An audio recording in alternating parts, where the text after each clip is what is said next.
जो मस्जिदों के सामने खड़े होकर गाली गलौज करते हैं वो हिंदू नहीं है।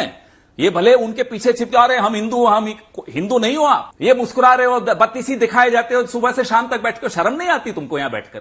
आपको कोई ज्ञान नहीं है, ना इतिहास का ना भूगोल का। अखंड भारत ले आएंगे, अरे 15% तो बर्दाश्त नहीं होते, 45% कैसे लाओगे? ना आप में कोई दिमाग है, ना आपके मोहन भागवत में कोई दिमाग है। हाँ, दिमाग सारे का सारा घुटने में राहुल गांधी का है। अरे 500 करोड़ का भ्रष्टाचारी शीला दीक्षित का चप्पल उठाने वाले को चुप करो जरा। नमस्कार दोस्तों, स्वागत है आप सब लोगों का एक और नए डिबेट रिव्यू वीडियो में। आज हम लोग देखने वाले हैं संबित पत्रावास से पवन खेरे का, कांग्रेसी प्रवक्ता जहां पे ज्ञान दे रहा था हिंदुत्व को लेके, जो कि भूत के मुंह से राम नाम निकलने वो सब जैसे लग रहा था। चलिए शुरू करते हैं आज की वीडियो, जहाँ पे देखेंगे संबित पत्र ने कैसे पवन खेरे के अच्छे से क्लास लगाई। पिक्चर चालू करो बे। 2012 में नागपुर म्युनिसिपल कॉरपोरेशन ने, भारतीय जनता पार्टी ने मुस्लिम लीग के साथ मिलकर म्युनिसिपल कॉरपोरेशन पे शासन किया था। ये क्या लोगों को भाषण देते हैं बैठकर, अरे तुम उसके साथ मिल गए, तुम इनके साथ मिल गए। इनका तो कोई दीन ईमान, कोई धर्म मजहब कुछ है ही नहीं। अपने आप को हिंदू मानते कैसे, हमें तो यह नहीं समझ में आता। कोई हिंदू इस तरह की गतिविधि में संलिप्त हो ही नहीं सकता जिन गतिविधियों में आज भारतीय जनता पार्टी और संघ शामिल होता है। अच्छा, मैं उनको हिंदू में वापस से दोहराता हूं, जो मस्जिदों के सामने खड़े होकर गाली गलौज करते हैं वो हिंदू नहीं है। ये भले उनके पीछे छिपा रहे हम हिंदू नहीं हो आप। पहले तो हिंदू होने का सर्टिफिकेट अपने आप को देना बंद कर दीजिए। आप हैं ही नहीं, सर्टिफिकेट लीजिए हमसे। Who are you are not a Hindu. कोई हिंदू ऐसे कर ही नहीं सकता। ये कैसे बात हो गई? हम मुसलमान से कैसे सर्टिफिकेट ले सकते हैं हिंदू होने का? ये तरीका, हिंदू से लेंगे, ये सलीका है। सत्ता में हो तो थोड़ी जिम्मेदारी सीखो। ये मुस्कुरा रहे हो, बत्तीसी दिखाए जाते हो सुबह से शाम तक बैठकर, शर्म नहीं आती तुमको यहां बैठकर? अजीब अजीब बातें करते हो। क्या छवि बना रहे हो देश की पूरे विश्व में? शर्म आनी चाहिए, हंसी नहीं आनी चाहिए अभी आपको संबित पात्रा जी, जो आपने स्थिति बना दी इस देश की। हंसना मना है क्या? हर गली में झगड़ा, हर गली में दंगा, तो नहीं ये आपकी पहचान है। ये आपकी पहचान है, इसलिए यहां बैठकर भाषण मत दीजिए। आप तो अडवाणी जी को भी पाकिस्तानी मानेंगे। अरे कांग्रेस पार्टी विदेशी है, आप तो अडवाणी जी को पाकिस्तानी मानते हैं। मैं जानता हूं आपके क्या ओपिनियन है उनके बारे में।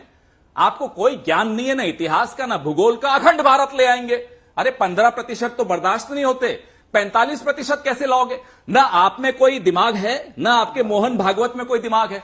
आप कहाँ के ज्ञानी बाबा? अखंड भारत, मतलब अफगानिस्तान भी भारत में आ जाएगा, पाकिस्तान भी भारत में आ जाएगा। वो कह रहे हैं फिर आप लोगों करिएगा के आने के बाद से अंजना जी सांप्रदायिक हिंसा बढ़ सोच गया। समझ के कुछ पढ़ लो, कुछ किताबें ले जाओ हमसे।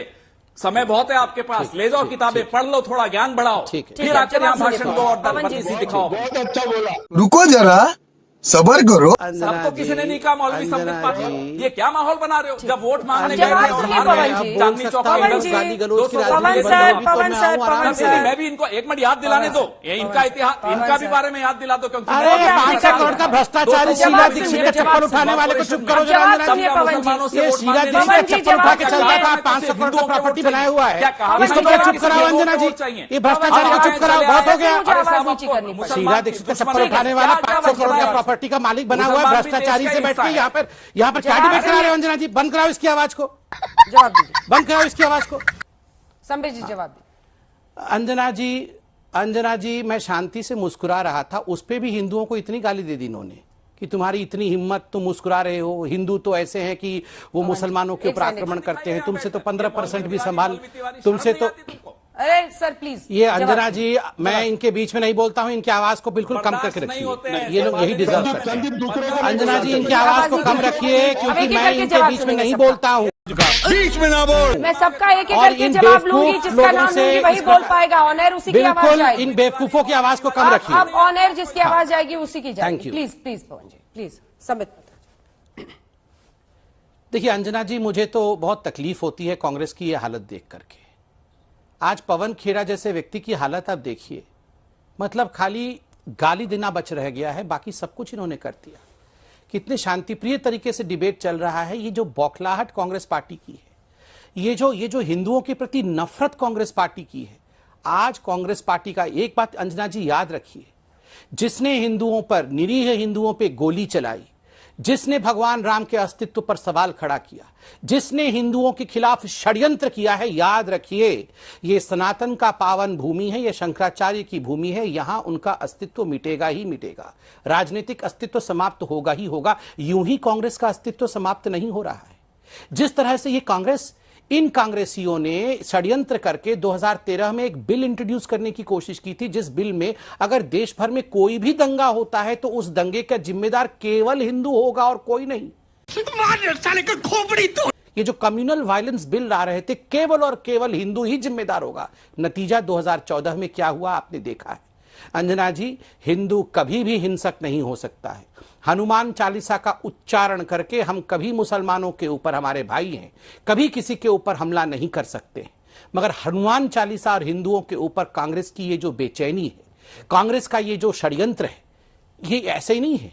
इसके पीछे बहुत कुछ है, इसके पीछे बहुत कुछ इन्वॉल्व है। आप समझिए सोनिया जी का कनेक्शन, आप सोचिए राहुल जी जो विदेश जाते हैं, आप सोचिए ये जो पार्टी इनके किस पैसे से चलती है, इसके पीछे इतना कुछ है कि आप भी समझती है, मैं भी जानता हूं, अब देश के लोग भी जानने लगे। अंजना जी, मुझे तो आपत्ति इस बात की है, इन्होंने कहा मोहन भागवत जी का दिमाग नहीं, इन्होंने कहा हमारा दिमाग नहीं। हां, दिमाग सारे का सारा घुटने में राहुल गांधी का है। ये देश जानता है। ये दिमाग शब्द का प्रयोग आप इतनी बार क्यों करते हैं? जिसके नेता के पास, नेता का दिमाग घुटने में होता है, वो इतनी दिमाग नहीं है, दिमाग नहीं है, दिमाग नहीं है, पचा नहीं। अंजना जी,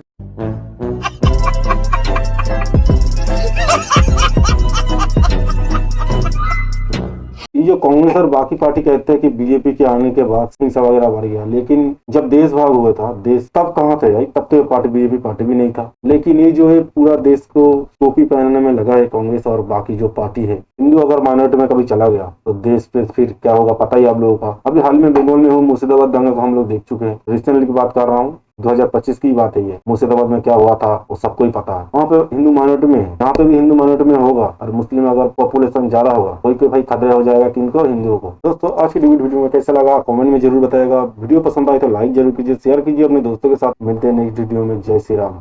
आज के लिए फिलहाल इतना ही। आपकी तरह मैं भी मायूस हूँ, लेकिन उम्मीद पर दुनिया कायम है। दिल दुखा है लेकिन टूटा तो नहीं है, और उम्मीद का दामन छूटा तो नहीं है।